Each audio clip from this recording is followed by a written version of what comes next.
No regret नवंबर, क्योंकि बहुत important दिन होता है जब जिस चीज़ों के लिए हम सब पागल हुए होते हैं और जिस चीज़ों के प्राप्त के लिए हम सब इतनी सारी इंतज़ार और इतनी सारी फेलियर देख रहे हैं, तो जो बचे हुए दिन उसके लिए फिर से आता है, तो वो समय सही तरीके से यूटिलाइज़ करना मोस्ट इम्पॉर्टेंट रोल प्ले करता है। ये हम सभी जानते हैं बहुत ही बारीकी से।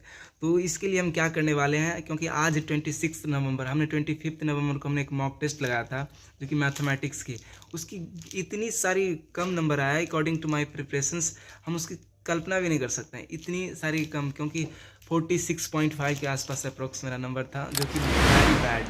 क्योंकि जितनी सारी कैटेगरी ए की सिलेबस है, हमने कॉन्सेप्ट बुक से फिर से अपने दोस्त से बुक मांग करके उसको हमने पूरी तरीके से एक एक क्वेश्चन सोल्व किए हैं। स्क्रीन पे शायद देख पा रहे होंगे। और इसकी सारी प्रैक्टिस के बाद मेरी इंक्रीज नहीं हो रही, तो इसके लिए फिर से हम कंपाइलर फिर से उससे मांगा कि मुझे फिर से दो अपनी प्रैक्टिस करने के लिए, क्योंकि 4 दिन के बाद हो सके तो वो मांग ले फिर से, तो हम अपने प्रैक्टिस को कंटिन्यू करने के लिए शुरू कर दें। क्योंकि अभी लाइब्रेरी में कोई नहीं है और तो हमको लगा ब्लॉगिंग शूट कर लेते हैं, और चलिए इससे दिखाते हैं कि आने वाले 4 दिनों में हम क्या करने वाले हैं। ये है मेरा 26 नवंबर की स्ट्रैटेजी और ये मुझे करनी है। और उसके साथ साथ ये मेरा 26 नवंबर से 30 नवंबर जो कि कैटेगरी ए की जितनी सारी लिस्ट देख रहे हैं, और 20 नंबर की एलआर जो कि उसकी कंपाइलर से मुझे कंप्लीट करनी है, क्योंकि बहुत सारी क्वेश्चन है, करने में बहुत टाइम लगता है और जितना आसान है कहना बहुत डिफिकल्ट हो जाता है, इसीलिए बहुत कम है। और चैप्टर नंबर 4 और चैप्टर नंबर 7, 8, 10 ये इतनी सारी जितनी एमसीक्यू है इसकी सारी बुक में, एमसीक्यू के साथ साथ ये 4 बुक रिविजन्स करनी है, इसके लिए हम सब प्रैक्टिस के लिए बहुत कम समय मिलेगा। इसके लिए अपने अनुसार से बहुत जितनी आसान है स्ट्रैटेजी बनाना और अपने शेड्यूल बनाना, उतनी डिफ़िकल्ट है उसे फुलफ़िल करना।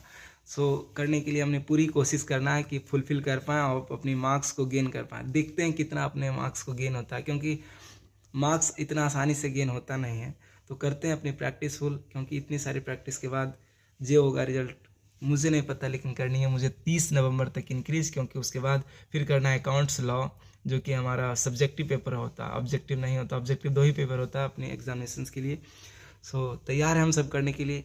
तो क्योंकि कल एक्चुअली ऐसा हुआ कि बस 2 ही चैप्टर 4 और चैप्टर 7 पे इस तरीके से उलझे रह गए कि मानो पूरा दिन ही उसी पे गुजर गया। ये बहुत ही कॉन्सेंस, हम बहुत रिग्रेट सा फील हुआ कि दिन भर में मेरा हुआ क्या।